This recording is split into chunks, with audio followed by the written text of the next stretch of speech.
ዕድሜኹም ኣብ መንጎ 30ን 60 ዓመት ድዩ? እንተደኣ ኮይኑ ሕጂ ትሰርሕዎ ዘለኹም ኩሉ ነገር ኣቋሪፅኩም ነዚ ቪድዮ ብጥንቃቐ ተዓዘብዎ። ምክንያቱ ኣብዚ ናይ ዕድመ ክልል ዘለና መብዛሕትኤና መዓልታዊ እንፍፅሞም 10 ኣስካሕካሕትን ቀተልትን ልምድታት ኣለዉ።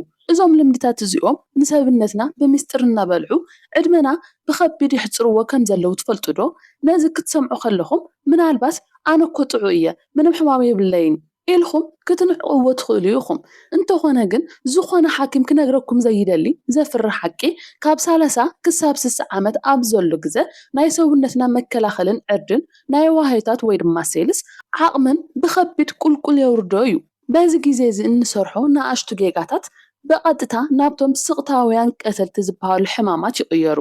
ልክዕ ከምቲ ሓደ ቁራፅ ሓፂን ጠሊ ምስ ረኸበ ብምስጥር ዶንጊኻ ዝብላዕ ናይ ሰውነትኩም ውሽጣዊ ኣካል እውን ብሰንኪ እዞም 10 ልምድታት ሕጂ እናበላሸዩ ክኾኑ ይኽእሉ እዮም። ሎሚ ብፍሉጣት ናይ ሕክምና ትካላት ዝተረጋገፁ ዘሰንብዱ ሳይንሳዊ ሓቅታት ካብቲ ድኹም ጀሚርና ክሳብ ቁፅሪ 1 ብደረጃ ክንሪኦም ኢና። ብፍላይ ድማ እቲ ኣብ ቁፅሪ 1 ዘሎ ልምዲ ልዕሊ 30 ዓመት ዝኾንና ኩላትና መዓልታዊ እንሰርሖ ንውሽጣዊ ኣካልና ቀስ ብቐስ ዝቐትል ዘሎ ኣዝዩ ዘፍርሕ ልምዲ እዩ። ስለዚ ተጠንቀቁ። እንተዘይተጠንቂቕኩምሉ ሎሚ ትሰርሕዎ ዘለኹም ቀሊል ጌጋ ንናይ ፅባሕ ሂወትኩም ዓራት ቁራኛ ክገብረኩም ይኽእል እዩ። ናብቲ ዝርዝር ቅድሚ ምእታውና ግን ሓደ ሓቀኛ ሕቶ ክሓተኩም። ሕጂ ነዛ ቪድዮ ትከታተሉ ዘለኹም ተዓዘብተይ ዕድሜኹም ክንደይ እዩ? 30ታት 40ታት ወይስ 50? ሕጂ ዕድሜኹም ኣብ ኮሜንት ፅሒፍኩም ኣፍልጡኒ። ምክንያቱ ደረጃ ዕድሜኹም ምፍላጥ ንዓኹም ዝስማዕማዕ ናይ ጥዕና ምክሪ ንምሃብ ይሕግዝ እዩ። ሕጂ በቐጥታ ካብ ቁፅሪ 10 ክንጅምር። ቁፅሪ 10 ድሕሪ ምግቢ ብኡ ንብኡ ነዊሕ ሰዓት ምቕማጥ ወይ ምድቃስ። ዕድመ ካብ 30 ዓመት ንላዕሊ ምስ ዝኸውን ናይ ምግቢ ምሕቃቕ ስርዓት ዳይጀሽን ፍጥነቱ ይቕንስ እዩ። ምስቲ ዝበላዕናዮ ምሳሕ ወይ ድራር በቐጥታ ሶፋ ኮፍ ኢልካ ሞባይል ምፅዋት ወይ ምድቃስ ኣብ ሰውነትና ነውርዶ ዓብይ በደል እዩ። እዚ ልምዲ እዚ ዝበላዕናዮ ምግቢ ብግቡእ ከይሓቐቐ ናብ ስብሒ ወይ ድማ ፋት ክቕየር ይገብሮ። እዚ ድማ በቐጥታ ኣብ ከባቢ ከብድና ቪሰራል ፋቲ ዝበሃል ስብሒ ክእከብ ይገብር። እዚ ስብሒ እዚ ድማ ንውሽጣዊ ኣካላትና ብምዕፋን ንሕማም ልብን ሽኮርን መንገዲ ይኸፍት። ቁፅሪ 9 እኹል ፅሩይ ማይ ዘይምስታይ። ዕድመ እናወሰኸ ምስ ከደ ሰውነትና ናይ ማይ ፅምኢ ናይ ምርዳእ ዓቕሙ እናቐነሰ ይኸይድ። መብዛሕትኤና ማይ ዝስተ ዝፀምአና ጥራይ እዩ ኢልና ንሓስብ። እንተኾነ ግን እኹል ማይ እንተዘይሰቲና ደምና እናረጎደ ይኸይድ። ኩላሊትና መርዛማ ርስሓታት ከፅሪ ይፅግም። ልክዕ ከም ሓደ ዝደረቐ መሬት ዝሰናቐጥ ዋህይታትና ወይ ድማ ሴልስ እውን ማይ ምስ ዝስእኑ ብቁልጡፍ ይኣርጉ። ቆርበትና ይሸባሸቡ፣ መጋጥምትና እውን ይደርቁ። ቁፅሪ 8 ምንቅስቃስ ምሕያል ጭዋዳታት ዘይምግባር።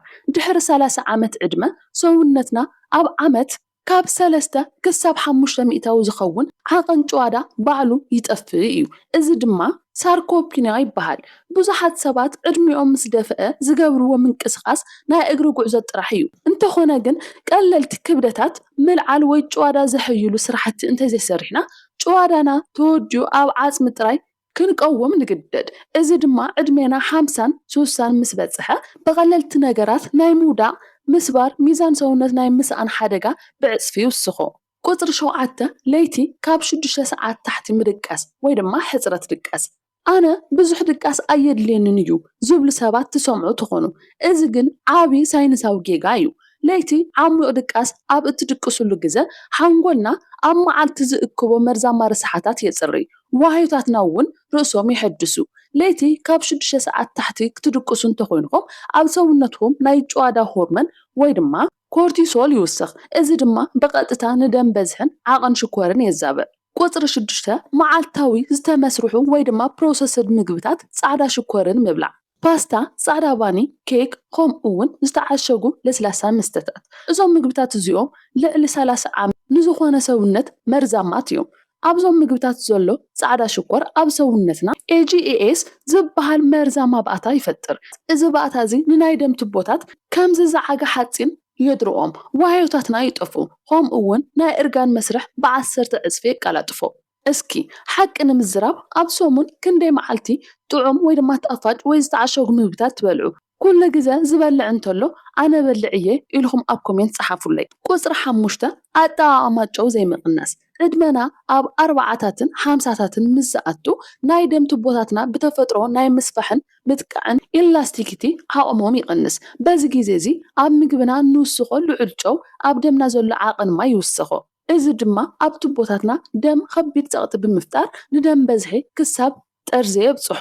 ልዑል ደም በዝሒ ድማ ንኹላሊት ምዕፃው ከምኡ እውን ንሃንደበታዊ ስትሮክ ቀንዲ ምኽንያት እዩ። ቁፅሪ 4 ስር ዝሰደደ ጭንቀትን ጣዕሳን ኣብ ውሽጢ ምዕቃብ። ጭንቀት ናይ ኣእምሮ ስምዒት ጥራሕ ኣይኮነን። ጭንቀት ኣካላዊ ቀታሊ እዩ። ስራሕ፣ ስድራ ቤት ወይ ናይ ናብራ ኩነታት ብዝፈጠረልና ጭንቀት ምኽንያት ሰውነትና ኩሉ ግዜ ኣብ ወጥሪ ወይ ድማ ፋይት ኤንድ ፍላይት ይጸንሕ። እዚ ድማ ንልብና የድኽሞ፣ ናይ ሰውነትና ምክልኻል ዓቕምና ኢሚኒ ሲስተምና ድማ ይፍርሶ። ኣብ 2024 ዝወፀ መፅናዕትታት ከም ዘርእይዎ ነዊሕ ግዜ ኣብ ጭንቀት ዝነብሩ ሰባት ንካንሰር ከምኡ እውን ንሃንደበታዊ ሓደጋ ልቢ ናይ ምቅላዕ ዕድሎም ብከቢድ ይውስኾ። ቁፅሪ 3 መዓልታዊ ዝውሰዱ ኬሚካላትን ፈውስታትን ምልማድ።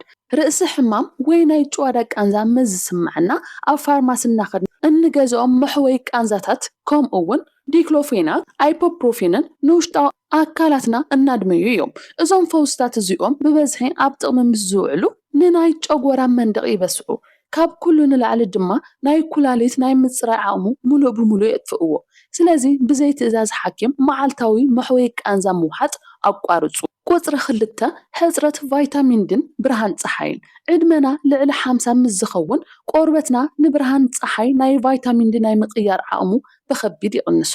መብዛሕትአና ሙሉእ መዓልቲ ኣብ ዕፁብ ክፍሊ ስራሕ ንውዕል ሕፅረት ቫይታሚን ዲ ካልሲየም ናይ ኣዕፅምትና ከይኣቱ ይከላኸል። በዚ ምኽንያት ድማ ዓፅምና እናሰሰነን እናደኸመን ይኸይድ። ብተወሳኺ ቫይታሚን ዲ ምስ ዝውሕድ ንከቢድ ናይ ኣእምሮ ጭንቀት ዲፕሬሽን የቃልዐና። ቁፅሪ 1 ዓመታዊ ናይ ጥዕና ምርመራ ዘይምግባር። እንሆ በፂሕናዮ። ዝኾነ ሰብ ክነግረና ዘይደልን ካብ 30 ክሳብ 60 ዓመት ኣብ ዘሎ ዕድመ እንሰርሖ ቁፅሪ 1 ቀታሊ ልምዲ እዚ እዩ። ኣነ ድሓንየ ብዝብል ሓሳብ ኣብ ዓመት ሓደ ግዜ እኳ ናይ ደም ሽኮር፣ ኮሌስትሮልን ኩላሊትን ምርመራ ዘይምግባር ከም ሽኮርን ደም በዝሕን ዝኣመሰሉ ሕማማት ስቕታውያን ቀትልቲ ይበሃሉ። ኣብ ሰብነትና ምንም ምልክት ከየርእዩ ንዓመታት ክፀንሑ ይኽእሉ እዮም። ምልክት ከርእዩ ዝጅምሩ ግን ኣካላትና ሙሉእ ብሙሉእ ምስ ዝደክም እዩ። ምርመራ ዘይምግባር ማለት የዕንትኻ ዓፂኻ ኣፍ ገደም ካብ ምቋም ኣይፍለይን። እንተዘይተጠንቂቕኹም እዚ ልምዲ እዚ ዕድሜኹም ዘሕፅር ክኸውን ይኽእል እዩ። እንተኾነ ግን ተጠንቀቑ። እዞም 10 ሕማቃት ልምድታት ሎሚ ክተቋርፅዎም እንተደኣ ክኢልኹም ኣብ ሰውነትኩም ዝመፅእ 3 ዓበይቲ ሳይንሳዊ ረብሓታት ክንርኢ። 1 ዋህዮታትና ከም ሓድሽ ምውላድ። ሕማቅ ምግብታትን ጭንቀትን ምስ ነቋርፅ ዋህዮታትና ርእሶም ናይ ምፅጋን ዓቕሞም ይውስኽ። እዚ ድማ ዕድመኹም ልዕሊ 60 እኳ እንተኾነ ናይ 30 ዓመት መንእሰይ ናይ ጉልበት ደረጃ ክህልወኩም ይገብር። 2 ጥዕና ልብን ደም ቱቦታትን ምምላስ። ናይ ጨው ሽኮርን ኣጠቓቕማ ምስ ነጉድል ናይ ደም ቱቦታት ከም ብሓድሽ ናይ ምስፋሕ ዓቕሚ ይረኽቡ። እዚ ድማ ናይ ልቢ ድኻም ሓደጋ ብ80% ይቕንሶ። 3 ንቕሓት ኣእምሮን ነዊሕ ዕድመን። እኹል ድቃስን ምርመራ ምስ እንገብር ኣእምሮና ካብቲ ናይ እርጋን ምርሳዕ ሕማም ዴሜንትያ ናፃ ይኸውን። ናይ 30 መዓልትታት ፈተና ወይ ድማ ቻሌንጅ እምበኣር ካብ ሎሚ ጀሚርና ብጥዕና ንምንባር ክንስዕቦም ዝግባእ ወርቃዊ ሕጊ እንታይ እዩ? ቀዳማይ ሕጊ ኣብ ዓመት ሓደ ግዜ ሙሉእ ናይ ጥዕና ምርመራ ቼክኣፕ ናይ ምግባር ልምዲ ሕጂ ጀምሩ። ካልኣይ ሕጊ ድሕሪ ምግቢ እንተወሓደ ን15 ደቂቕ ቀስ ኢልኻ ናይ ምጉዓዝ ሕጊ ተግብሩ። ሳልሳይ ሕጊ ፃዕዳ ሽኮር ካብ ገዛኹም ኣውፅዎ። ኣብ ክንድኡ ፅሩይ ማይ ምስታይ ኣዘውትሩ። ሕጂ ንዓኹም ሓደ ዓብይ ናይ 30 መዓልታት ፈተና ወይ ቻሌንጅ ክንህበኩም ኢና። ዝቕፅላ 30 መዓልታት ድሕሪ ምግቢ ብቐጥታ ምቕማጥ ኣቋርፁ። ለይቲ ብግዜ ደቅሱ። ከምኡ እውን መዓልታዊ 2 ሊትሮ ማይ ስተዩ። ድሕሪ 30 መዓልታት ኣብ ሰውነትኩም ዝመፅእ ዘደንቕ ናይ ንቕሓት ምውሳኽ፣ ከብዲ ምጉዳል ከምኡ እውን ናይ ጥዕና ምስትኽኻል ብተግባር ክትዕዘቡ ኢኹም። ጥዕናኹም ኣብ ኢድኩም እዩ ዘሎ። እዞም ዝረኣናዮም 10 ልምድታት ቀለልቲ ይመስሉ ይኾኑ። እንተኾነ ግን ኣብ መንጎ ነዊሕን ጥዑይን ዕድመ ንምንባር ወይ ድማ ብሕማም ተሰኒፍኻ ምንባር ዘሎ ፍልሊ ዝውስኑ እዮም። ሕጂ ዝውሰዱ ንኣሽቱ ስጉምቲ ናይ ፅባሕ ጥዕናኹም ውሕስነት እዩ። ስለዚ ነቲ ናይ 30 መዓልትታት ህድሆ ወይ ድማ ቻሌንጅ ሎሚ ጀምርዎ ሰብነትኩም ዝህበኩም ጽቡቕ ነገር ኩሉ ብጥዕና ብንቕሓትን ክመልሰልኩም እዩ ነዚ ሓበሬታ እዚ ንዓርክኹም ወይ ንቤተሰብኩም ብምክፋል ሼር ብምግባር ንጥዕንኦም ክሕልዎ ሓግዝዎ ዝያዳ ጠቃሚ ናይ ጥዕና ሓበሬታ ንምርካብ ሰብስክራይብ ምግባር ኣይትረስዑ ብጥዕናን ብጥንካረን ጽንሑ